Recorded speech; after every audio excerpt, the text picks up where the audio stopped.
તો આપણે food safety ઇન્સ્પેક્ટરનું જે પેપર હતું એમાં આજે આપણે સાયન્સનો પોર્શન જે છે એ થોડો જોઈશું. પહેલો ક્વેશ્ચન છે ગ્લોબલ ઇનોવેશન ઇન્ડેક્સ 2023 મુજબ ભારત 40મા ક્રમ ઉપર છે. તો આ વાત બિલકુલ સાચી છે. મોસ્ટ ઇમ્પોર્ટન્ટ વાત કરીએ, ગ્લોબલ ઇનોવેશન ઇન્ડેક્સ આ અત્યંત મહત્ત્વનો ટૉપિક છે. જીપીએસસી યુપીએસસીનો ફેવરિટ ટૉપિક છે. જીપીએસસીમાં વાત કરીએ તો મેઇન્સમાં પણ આ પ્રશ્ન પૂછાય છે.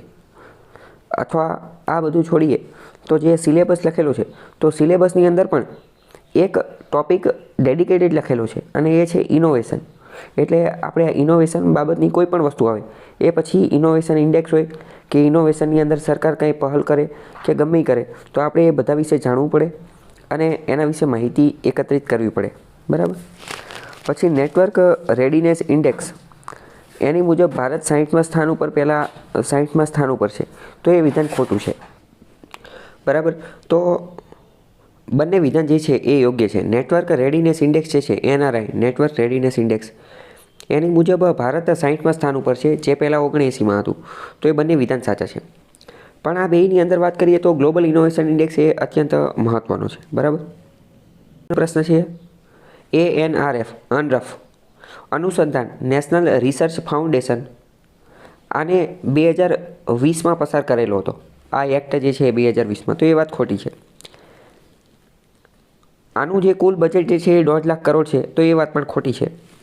અને ANRF રિસર્ચ અને ડેવલપમેન્ટના વિકાસ અને પ્રચારમાં મદદરૂપ થશે, નવા સંશોધનો અને નવીનતાની સંસ્કૃતિને પ્રોત્સાહન આપશે. તો ત્રીજું વિધાન સાચું છે, બાકી પહેલાં બે ખોટા છે. પહેલાં સમજો કે આખી વસ્તુ શું છે. તો એક આપણે NRF બનાવેલું છે. NRF એટલે કે નેશનલ રિસર્ચ ફાઉન્ડેશન. તમને ખ્યાલ હશે કે ભારત રિસર્ચ એન્ડ ડેવલપમેન્ટની અંદર બહુ પાછળ છે. આપણે એટલો બધો ખર્ચો કરતા નથી. આપણે જીડીપીના 1% કરતાં પણ ઓછો ખર્ચો જે છે એ R&D રિસર્ચ એન્ડ ડેવલપમેન્ટ ઉપર કરીએ છીએ. તો આ વસ્તુને ધ્યાનમાં રાખી અને સરકારે કીધું કે આપણે એક NRF બનાવી દઈએ, એક નેશનલ લેવલની સંસ્થા, બોડી, ઇન્સ્ટિટ્યુશન બનાવી દઈએ. કઈ? તો કે નેશનલ રિસર્ચ ફાઉન્ડેશન, કે જે સમગ્ર ભારતની અંદર રિસર્ચ, ડેવલપમેન્ટ, ઇનોવેશન, ઇન્ટેલેક્ચુઅલ આ બધી વસ્તુઓનું દેખરેખ રાખશે અને એના આધારે જે છે એ પોલિસી મેકિંગને એ બધું કામ કરશે. તો પહેલાં શું બનાવ્યું? NRF. પછી આ જે NRF જે છે એને નામ આપી દીધું અનુસંધાન. શું નામ આપ્યું? અનુસંધાન. એટલે આ શું બની ગયું? તો કે ANRF અનરફ અનુસંધાન નેશનલ રિસર્ચ ફાઉન્ડેશન. તો આ જે બનાવ્યું તો એને એક સ્ટેચ્યુટરી બોડી બનાવી. કેમ? કારણ કે એને એક કાયદા દ્વારા બનાવી, એનો એક કાયદો બનાવ્યો અને એના અંતર્ગત આ બધું બનાવ્યું. તો ઇન શોર્ટ આ બધું છે શેની માટે? તો કે દેશમાં R&D જે છે એના ડેવલપમેન્ટ માટે, એના પ્રમોશન માટે, નવા સંશોધન, ન્યૂ રિસર્ચ માટે અને ઇનોવેશનનું જે કલ્ચર, ઇનોવેશનનું જે સંસ્કૃતિ જે છે એને પ્રોત્સાહન આપવા માટે. પહેલાં વાત કરીએ તો એનું બજેટ કેટલું છે? તો એનું બજેટ જે છે એ 50,000 કરોડ છે. 50,000 કરોડ. બરાબર. આમાં 1.5 લાખ કરોડ કીધું છે એટલે એ વિધાન ખોટું છે. 50,000 કરોડના બજેટ સાથે, ફંડિંગ સાથે આ જે છે એને તૈયાર કરવામાં આવેલું છે. આ જે એક્ટ જે છે એ 2023ની અંદર લાવવામાં આવેલો હતો. 2023ની અંદર અનુસંધાન નેશનલ રિસર્ચ ફાઉન્ડેશન એક્ટ 2023નો એક્ટ છે. બરાબર. અને આ એક્ટ દ્વારા જ તે આ NRF નામની સંસ્થા નેશનલ રિસર્ચ ફાઉન્ડેશન જે છે એને એના દ્વારા જ સ્થાપના કરવામાં આવેલી છે. તો આ શું બની ગઈ? આ સ્ટેચ્યુટરી બોડી બની ગઈ, વૈધાનિક સંસ્થા બની ગઈ. તો હવે પ્રશ્ન થાય કે આ NRF બનાવ્યું તો શું ભારતમાં આની પહેલાં આવી કોઈ સંસ્થા જ નથી કે જે રિસર્ચનું કામ કરતી હોય? તો કે ના હતી. કઈ હતી? તો કે SERB science and engineering research board. Science and engineering research board કે જે 2008નો ભારત સરકારનો કાયદો હતો. પરંતુ હવે એ જે છે SERB એને આ NRFની અંદર મર્જ કરી દેવામાં આવશે. NRFની અંદર મર્જ કરી દેવામાં આવશે. તો NRF જે છે ને એ એક રીતની એપેક્સ બોડી છે, સર્વોચ્ચ લેવલની, નેશનલ લેવલની, રાષ્ટ્રીય લેવલની, ભારતની સર્વોચ્ચ બોડી છે કે જેનો ઉદ્દેશ્ય શું છે? તો કે રિસર્ચ એન્ડ ડેવલપમેન્ટ કરવું, ઇનોવેશન કરવું, આ બધી વસ્તુની અંદર ભારતને કઈ રીતે આગળ લઈ જવું એની માટેના ડિરેક્શન, દિશા નિર્દેશ, પ્રમોશન આ બધું કામ કરશે. રિસર્ચ કરવા માટે અમુક આધુનિક લેબોરેટરી જોઈએ, modern laboratory, cutting edge technology જોઈએ, state of the art infrastructure જોઈએ. તો આ બધી વસ્તુ બનાવવા માટે પણ આ NRF જે છે એ દેખરેખ રાખશે અને કેવી રીતે બનાવી શકાય એ બધું જે છે એ ધ્યાને લેશે. બરાબર.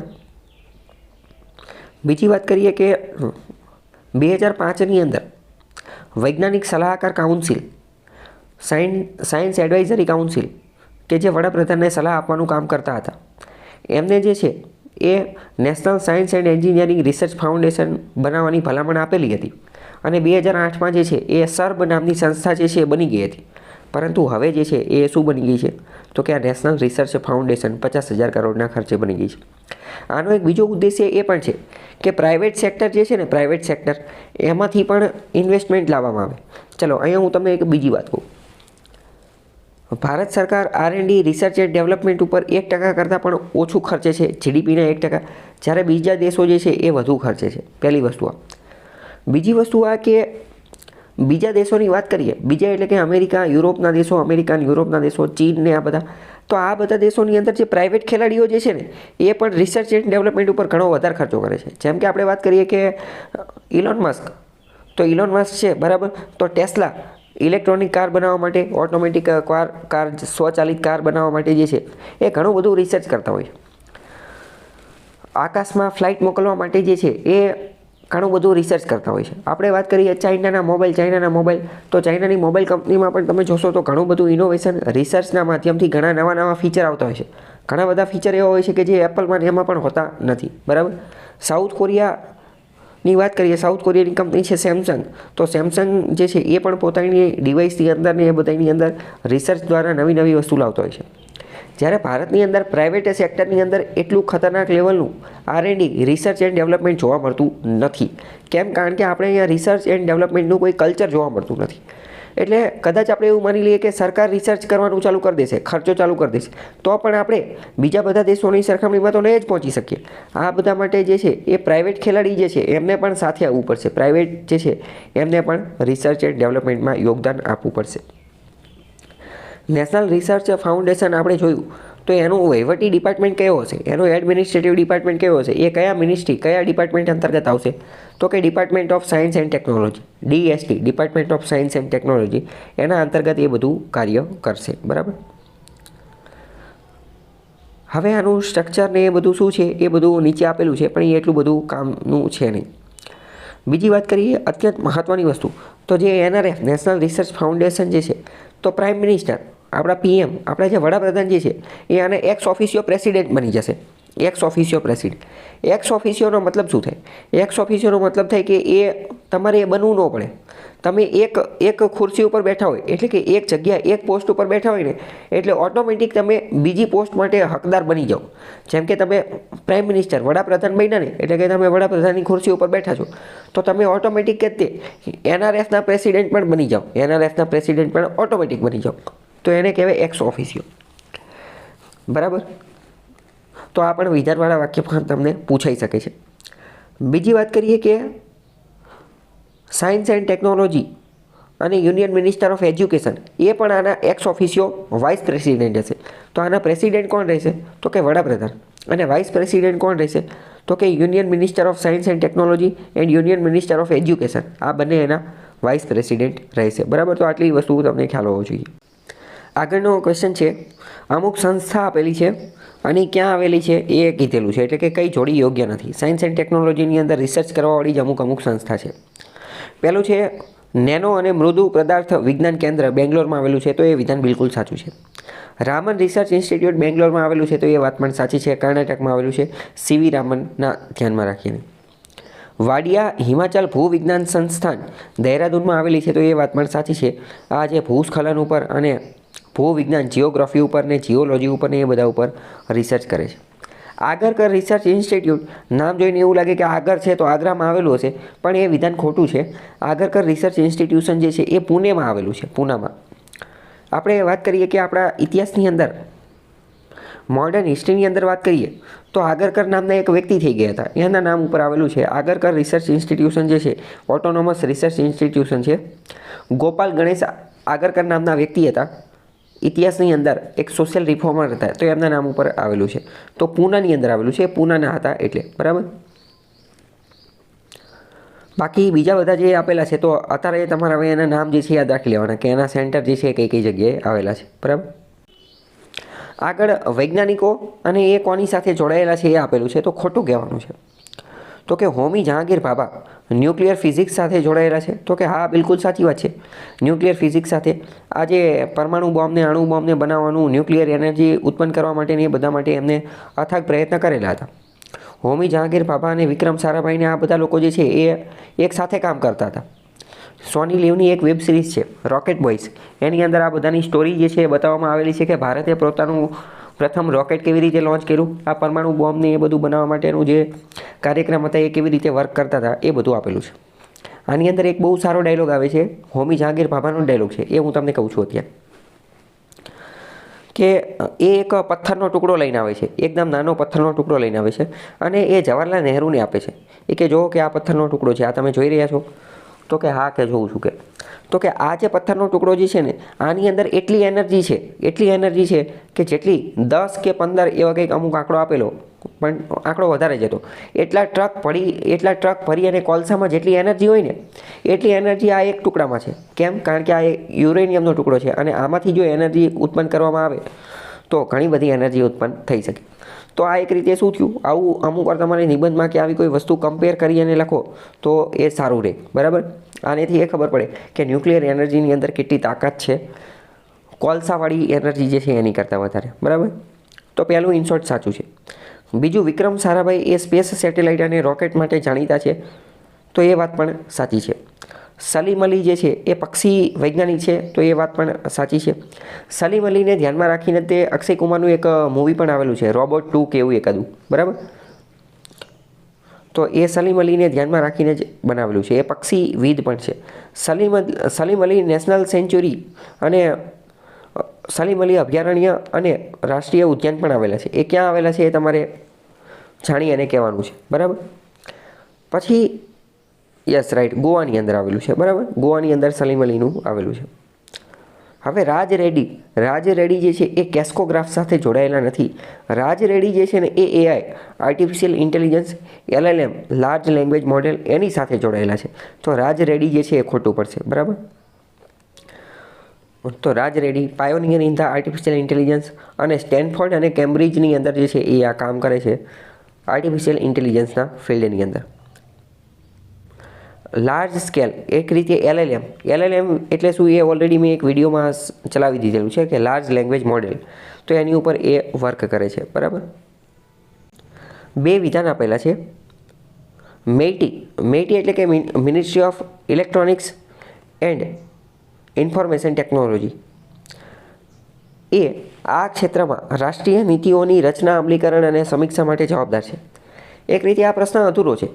જેમ કે અહીંયા પહેલું વિધાન આપ્યું અને પછી શું કીધું કે મેઇટી એ આ ક્ષેત્રમાં રાષ્ટ્રીય નીતિઓની રચના, અમલીકરણ અને સમીક્ષા માટે જવાબદાર છે. પણ કયા ક્ષેત્રમાં? ક્ષેત્ર તો કહેવું પડે ને, એમ કેમ ખબર પડે? એટલે કે આ મારા મતે આ પ્રશ્ન એક રીતે વેગ, અસ્પષ્ટ છે, અધૂરો છે. પછી જો બીજું શું કહે છે કે ITES ઉદ્યોગના પાયાને વિસ્તારવા તથા પ્રાદેશિક વિકાસના સમતુલન વિકાસ માટે ઇન્ડિયા BPO પ્રમોશન સ્કીમ અને નોર્થ ઇસ્ટ BPO પ્રમોશન સ્કીમને શરૂ કરવામાં આવેલી છે. તો આની ઉપરથી આપણને ખબર પડે કે કદાચ ITES ઉદ્યોગો જે છે એની વાત કરતા હશે, કારણ કે પહેલાં વિધાનથી તો ખબર નથી પડતી. આમાં શું થયેલું હોય કે આ પ્રશ્ન એકાદો ઇંગ્લિશ મીડિયમનો હશે. બરાબર? એમાં 3-4 વિધાન આપેલા છે અને ઉપર એની વસ્તુ પણ લખેલી હશે. પણ આ લોકોએ શું કર્યું, એ 3-4 વિધાનમાંથી ખાલી 2 વિધાન જ ઉપાડી લીધા. બરાબર? તો તમે જ્યારે ઘણા બધા ક્વેશ્ચનની પ્રેક્ટિસ કરેલી હોય, ઘણા બધા ક્વેશ્ચન ડીલ કરેલા હોય, તો તમને ઓટોમેટિક ખબર પડી જાય કે આવું કરેલું હશે. કેમ? કારણ કે પહેલું વિધાન જે છે ને એના આધારે કોઈ સ્પષ્ટીકરણ થતું નથી. જેમ કે આ ક્ષેત્રમાં, તો કયા ક્ષેત્રમાં અમને કેમ ખબર પડે? પણ ઇન શોર્ટ, ચલો, તો અહીંયા બંને વિધાન સાચા છે. આપણે એવું માની લઈએ કે ઉપર જે આ ક્ષેત્રની વાત કરે છે એ ITES ઉદ્યોગની વાત કરે છે. ITES એટલે શું થાય? તો કે information technology enable services, information technology આધારિત સેવાઓ. ગુજરાત સરકાર દ્વારા થોડા સમય પહેલાં તે IT અને ITES પોલિસી રજૂ કરવામાં આવેલી હતી. એની અંદર મેં આ બધી વસ્તુ ડિટેલમાં સમજાવેલી છે. એવું લાગે તો એ વિડીયો જોઈ લેજો એટલે ખ્યાલ આવી જાય કે IT અને ITES શું છે. અને આ મેઇટી મંત્રાલય અંતર્ગત જ આવે છે. આ BPO બિઝનેસ પ્રમોશન સ્કીમ ને આ બધું જે ચલાવવામાં આવતું હોય, તો આ જે કોલ સેન્ટર ને એવું બધું જે ચલાવવામાં આવતું હોય એ આની અંતર્ગત જ આવે છે. તો બંને વિધાન સાચા છે. 2 વિધાન આપેલા છે. જાહેર એટલે કે પબ્લિક એટલે કે સરકારી અને ખાનગી ક્ષેત્ર એટલે કે પ્રાઇવેટ સેક્ટર એને સાયબર હુમલાથી બચાવવા માટે નેશનલ સાયબર સિક્યુરિટી પોલિસી 2013 બનાવવામાં આવેલ છે. તો એ વિધાન સાચું છે. આની ઉપર ઓલરેડી મેં 2-3 વિડીયો બનાવી દીધેલા છે, સાયબર સિક્યુરિટી પોલિસી ઉપર પણ અને સાયબર સિક્યુરિટી ઉપર નિબંધ પૂછાઈ શકે તો એની ઉપર પણ આ બનાવી દીધેલા છે વિડીયો, કેવું લખવું, શું લખવું, કેવી રીતે લખવું, એ બધામાં ડિસ્કશન કરેલું છે. બીજી વસ્તુ, તમે પીએસઆઈની તૈયારી કરો છો તો પીએસઆઈની આપણે વાત કરીએ ને તો પીએસઆઈની મેઇન્સ એક્ઝામની અંદર સાયબર સિક્યુરિટી ઉપર નિબંધ પૂછાશે એવી મને સૌથી વધુ આમ થાય છે કે ભાઈ કદાચ એની ઉપર જ પૂછાશે. કેમ? કારણ કે પોલીસ લોકોને આની હારે વધુને વધુ ડીલ કરવાનું હોય અને સાયબરવાળો ટૉપિક જે છે એ મહત્ત્વનો છે. વારંવાર છે તે ઓલાની અંદર પૂછાઈ જાય તો પીએસઆઈની અંદર પૂછવાની શક્યતા વધુ છે. બરાબર. બીજી વાત કરીએ કે આ પોલિસી ડેઇટી એટલે કે જે મેઇટી હતું ને, મેઇટી એ મંત્રાલય છે, એની નીચે એક ડિપાર્ટમેન્ટ છે ડેઇટી. કયો ડેઇટી? તો કે department of electronics and information technology, એના દ્વારા બનાવવામાં આવેલી છે. તો આ વાત બિલકુલ સાચી છે, આ બંને આ કામ કરેલું છે. જો તમને ન ખ્યાલ હોય તો પહેલાં તો ખબર હોવી જોઈએ કે ભારત સરકારે સાયબર ક્રાઇમ અથવા તો સાયબરવાળી વસ્તુ જે છે સાયબર ફ્રોડ, એની સામે લડવા માટે કયા કયા ઇનિશિયેટિવ, કઈ પહલ કરેલી છે. તો એ બધી પહલની અંદર આ એક પોલિસી બનાવવાની પહલ પણ કરેલી છે. એ બધું મેં ડિટેલમાં સમજાવેલું છે, તમે એ વિડીયો જોઈ લેજો. આગળ 3 વિધાન આપેલા છે કે ભારતમાં બનેલ પ્રથમ સ્વદેશી સાઉન્ડિંગ રોકેટ રોહિણી 75 RH-75 હતું. તો એ વાત બિલકુલ સાચી છે. રોહિણી 75 એ આપણું પ્રથમ સાઉન્ડિંગ રોકેટ હતું. બીજું, આપણો પ્રથમ સેટેલાઇટ જે છે એ આર્યભટ્ટ હતો, 1975માં બનાવેલો હતો. તો એ વાત પણ સાચી છે. આપણે સેટેલાઇટ બનાવી દીધો હતો અને એને આપણે રશિયાની મદદથી, જે સોવિયત યુનિયન જે છે એની મદદથી લોન્ચ કર્યો હતો. બરાબર. એવું શા માટે? કારણ કે આપણે સેટેલાઇટ તો બનાવી દીધો હતો પરંતુ આપણી પાસે એનું લોન્ચિંગ વ્હીકલ ન હતું. એ તમે વિચારો, સેટેલાઇટ બનાવવા મોટી વાત નથી, સેટેલાઇટ તો ગમે એ બનાવી નાખે. ઘણી બધી વાર તમે અમુક વાર ન્યૂઝમાં જોતા હશો કે કોલેજના વિદ્યાર્થી જે છે એ પણ સેટેલાઇટ બનાવી નાખતા હોય છે. તો સેટેલાઇટ બનાવવા મોટી વાત નથી. મોટી વાત શું છે? લોન્ચિંગ વ્હીકલ બનાવવું ને. લોન્ચિંગ વ્હીકલ બહુ ઓછા દેશો પાસે છે. તમને ખ્યાલ હશે, ભારતે અત્યારે પણ અમુક ભારે વજનના સેટેલાઇટ જ્યારે લોન્ચ કરવાના હોય ને તો અમેરિકાને કહેવું પડે છે, સ્પેસ એક્સને કહેવું પડે છે, અથવા નાસાને, અથવા ફ્રેન્ચ ઓરિયન નામનું જે સ્પેસ ક્રાફ્ટ છે એની આપણે મદદ લેવી પડે છે. કેમ? કારણ કે આપણી પાસે વધારે વજનનું જે છે એ વધારે વજન લોન્ચ કરી શકાય એવું વ્હીકલ છે નહીં. તો આપણું પ્રથમ લોન્ચિંગ વ્હીકલ કયું હતું? આપણું પ્રથમ લોન્ચિંગ વ્હીકલ જે છે એ SLV-3 હતું, સેટેલાઇટ લોન્ચ વ્હીકલ 3 એટલા માટે કારણ કે પહેલાં 2 આપણે જે ટેસ્ટ કર્યા એ ફેલ ગયા હતા. અત્યારે તો આપણી પાસે PSLV છે, GSLV છે. બરાબર. સૌથી ખતરનાક, સૌથી વધુ વજનવાળું જે છે એ GSLV Mark 3 છે. GSLV Mark 3 છે. તો ત્રીજું પણ સાચું છે કે 1980માં રોહિણીને આકાશમાં લઈ જવા ભારતનું પ્રથમ લોન્ચ વ્હીકલ SLV-3 હતું. SLV-3 એ આપણું પ્રથમ લોન્ચ વ્હીકલ હતું. ત્રણેય વિધાન સાચા છે. આની ઉપરથી તમારે ખાલી એટલું યાદ રાખવાનું કે આપણું પ્રથમ સ્વદેશી સાઉન્ડિંગ રોકેટ રોહિણી RH-75 હતું. પ્રથમ લોન્ચ વ્હીકલ SLV-3 હતું અને પ્રથમ ઉપગ્રહ જે છે સેટેલાઇટ એ આર્યભટ્ટ હતો. બરાબર. ચલો આગળ, સેટેલાઇટ, ઉપગ્રહ અને એની વિવિધતા આપેલી છે, એની જોડી આપેલી છે. તો કે ઇનસેટ 3DS, તો કે આબોહવા અને પર્યાવરણનો અભ્યાસ માટે બનાવેલો છે. તો કે આ સાચી વાત છે. ઇનસેટ એ આબોહવા અને પર્યાવરણ માટે છે. અહીંયા એક નથી આપેલો, એ હું તમને કહી દઉં. બીજો એક છે કાર્ટોસેટ. તો કે કાર્ટોસેટ નામનો ઉપગ્રહ જે છે એ કોની માટે છે? તો કે નકશા બનાવવા માટે. કાર્ટો શબ્દ જે છે એ નકશા સાથે જ જોડાયેલો છે. કીવર્ડ ટેકનિકનો ઉપયોગ કરો તો કે કાર્ટો નકશા સાથે જોડાયેલું છે, તો કાર્ટોસેટ નકશા બનાવવાનું કામ કરશે. એક્સપોસેટ, તો એક્સપોસેટ એક્સરે એસ્ટ્રોનોમી સાથે જોડાયેલો છે. તો એ વાત પણ સાચી છે. એક્સપોસેટ ઉપર મેં એક અલગ વિડીયો બનાવેલો છે. ચંદ્રયાન-3, તો ચંદ્રયાન ચંદ્રનું અવલોકન માટે બનાવેલું છે, મોકલેલું હતું યાન. તો એ વાત પણ સાચી છે. અને EOS એ મિશન નેવિગેશન, એ વાત ખોટી છે, એ મિશન નેવિગેશન નથી. ચલો, અહીંયા ESO એ પણ ખોટું લખેલું છે. ESO નામનો કોઈ ઉપગ્રહ નથી, EOS નામ છે એનું, EOS. EOSનું ફૂલ ફોર્મ શું છે પહેલાં તો ખ્યાલ છે તમને? ઓકે, EOSનું ફૂલ ફોર્મ છે અર્થ ઓબ્ઝર્વેશન સેટેલાઇટ. અર્થ ઓબ્ઝર્વેશન સેટેલાઇટ. હવે તમે કહી શકશો કે આનું મુખ્ય કાર્ય શું હશે? પૃથ્વીનું અવલોકન કરવાનું. પૃથ્વીનું અવલોકન કરવાનું. બરાબર. તો અવલોકન કરવાની અંદર શું એનું અવલોકન કરે? કે કેટલું તાપમાન છે, કેટલો પવન છે, સમુદ્રની સ્થિતિ કેવી છે, સમુદ્રની અંદર તુફાન, ચક્રવાત, સાયક્લોન આવે એવું છે કે નહીં, આવી બધી વસ્તુની આગાહી પણ કરી શકે. ક્યાં જંગલો છે, ક્યાં જ્વાળામુખી ફાટે એવું છે, એ બધી વસ્તુનું અવલોકન કરે. ESO નથી, EOS છે, અર્થ ઓબ્ઝર્વેશન સેટેલાઇટ. બરાબર. સમજી લો. 4 વસ્તુ આપેલી છે, 4 વિધાન આપેલા છે કે સ્પેસ રિલેટેડ અમુક સેન્ટર આપેલા છે, એ કઈ જગ્યાએ આવેલા છે એ કહેવાનું છે. તો કે હ્યુમન સ્પેસ ફ્લાઇટ સેન્ટર બેંગ્લોરમાં આવેલું છે, સાચી વાત છે. Indian institute of remote sensing દહેરાદૂનમાં આવેલું છે, એ વાત પણ સાચી છે. માસ્ટર કંટ્રોલ ફેસિલિટી MCF કર્ણાટકના હસનની અંદર આવેલું છે, એ વાત પણ સાચી છે. શરૂઆતમાં જ્યારે આપણે સાઉન્ડિંગ રોકેટને એવું બધું બનાવ્યું ને એની પહેલાં જ તે આપણે રોકેટને એ બધાને કંટ્રોલ કરવા માટે, એને લોન્ચ કરવા માટેનું બધું facility MCF master control facility કર્ણાટકના હસનની અંદર બનાવી દીધી હતી. સતીશ ધવન સ્પેસ સેન્ટર જે છે, સતીશ ધવન સ્પેસ સેન્ટર એ નેલ્લોરની અંદર છે, નેલ્લોરની અંદર. તો એ વાત પણ સાચી છે. 4 વિધાન ABCD સાચા છે. તો આપણે ફૂડ સેફ્ટી ઓફિસર, ફૂડ ઇન્સ્પેક્ટરનું એન્વાયરમેન્ટના પેપરનું સોલ્યુશન જોઈએ. તો રિન્યુએબલ એનર્જી બાબતે 3 વિધાન આપેલા છે, એ 3 વિધાનને જોઈએ. પહેલું વિધાન એવું કહે છે કે ભારતનો રિન્યુએબલ એનર્જીનો ટાર્ગેટ જે છે એ 450 ગીગાવોટ છે. પહેલું વિધાન ખોટું છે, કારણ કે આપણો રિન્યુએબલ એનર્જીનો ટાર્ગેટ 450 ગીગાવોટ નહીં પરંતુ 500 ગીગાવોટ છે. ટૂંકાવાળી જે વિડીયો બનાવેલો તો એની અંદર મેં એક વસ્તુ કીધી હતી કે ગમે ત્યારે આંકડો આવે, ગમે ત્યારે આંકડો લખેલો આવે ને તમારે સચેત થઈ જવાનું, એવું માનીને જ ચાલવાનું કે આ આંકડો ખોટો જ હશે, પછી વિચારવાનું આગળ જો તમને એક્ઝેક્ટ ખબર હોય તો. બરાબર. તો જો અહીંયા પણ આપણે જોયું કે આ 450 ગીગાવોટ એ આંકડો ખોટો છે. કેમ? કારણ કે 500 ગીગાવોટ છે. આપણે નેશનલ રિસર્ચ ફાઉન્ડેશનની અંદર જે બજેટ આઉટલેટ એનું જે ફંડિંગ જે છે એમાં પણ આ લોકો 1.5 લાખ કરોડ કહેતા હતા, એ આંકડો ખોટો હતો, કારણ કે 50,000 કરોડ જ તેનું ફંડિંગ હતું. બરાબર. તો આવી બધી માઇક્રો લેવલની વસ્તુ જે છે એ એનાલાઇઝ કરવાની, જેના કારણે ખ્યાલ આવે. બરાબર. પહેલું ખોટું છે. બીજું વાત કરીએ. આ લક્ષ્યાંકમાં સોલાર એનર્જી એટલે કે સૌર ઉર્જા, પવન ઉર્જા, વિન્ડ એનર્જી, બાયોમાસ અને નાના હાઇડ્રો પાવરના ઉત્પાદનનો સમાવેશ થાય છે. તો એ વિધાન બિલકુલ સાચી છે, કારણ કે રિન્યુએબલ એનર્જીમાં એ જ બધી વસ્તુનો સમાવેશ થાય ને. રિન્યુએબલ એનર્જીમાં કોણ કોણ આવે? તો કે સોલાર એનર્જી આવી જાય, વિન્ડ એનર્જી આવી જાય, હાઇડ્રો એનર્જી આવી જાય. બરાબર. પછી બાયોમાસ જે છે એ આવી જાય, હાઇડ્રો પાવર આવી જાય, ન્યુક્લિયર એનર્જી જે છે એ પણ એની અંદર જ આવી જશે. Nuclear energy, small nuclear reactor ને એ બધું. બરાબર. ત્રીજું, LED લાઇટિંગ, સ્માર્ટ મીટર વગેરે સાધનોના ઉપયોગથી વીજળીના વપરાશ ઘટાડવાના પ્રયત્ન કરવાનો થાય છે. તો આ વાત સાચી કે ખોટી? તો કે આ સાચી જ વાત છે ને. LED અને સ્માર્ટ મીટરને એ બધો ઉપયોગ કરશો તો વીજળીના વપરાશમાં ઘટાડો થશે. તમને ખ્યાલ હશે કે સ્ટાર રેટિંગ આપેલું હોય છે દરેક ઇલેક્ટ્રોનિક આઇટમની અંદર.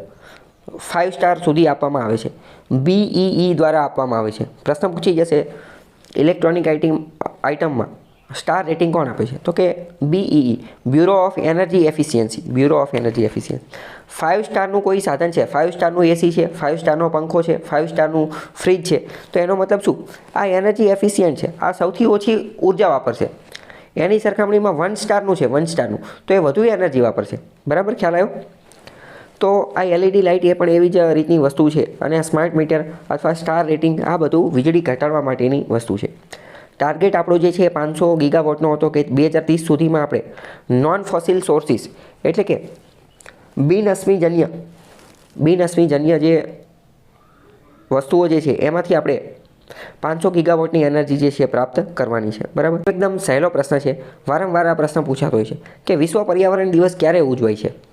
તો 5 જૂને ઉજવાય છે. આ તો બધાને ખબર હોય, પણ તમારે આ બધાની થીમ જાણી લેવાની, કારણ કે અત્યારની આજુબાજુની પરીક્ષાઓમાં થીમ પૂછાતી હોય છે. પહેલી વસ્તુ. બીજી વસ્તુ, જ્યારે પરીક્ષા હોય ને તો પરીક્ષાની આજુબાજુના પરીક્ષાનો જે મહિનો જે છે એ મહિનો અને એની પહેલાંનો એક મહિનો, એ બેમાં જે દિવસો હોય એની થીમ તમારે જાણી લેવાની, કારણ કે એ વારંવાર પૂછાતા હોય છે. આગળ બીજો છે કે સંયુક્ત રાષ્ટ્ર દ્વારા આંતરરાષ્ટ્રીય વન દિવસ, ઇન્ટરનેશનલ ડે ઓફ ફોરેસ્ટ ક્યારે ઉજવાય છે? તો એ 21 માર્ચે ઉજવવામાં આવે છે. 21 માર્ચે. બરાબર. 2023ની United Nations climate change forex conference જે છે એ ક્યાં મળેલી હતી? તો એ દુબઈ ખાતે મળેલી હતી. આ વખતની જે યુનાઇટેડ નેશન્સની જે કોન્ફરન્સ હતી એ દુબઈ ખાતે મળેલી હતી. બરાબર. તો દુબઈ એ પણ યાદ રાખવાનું છે.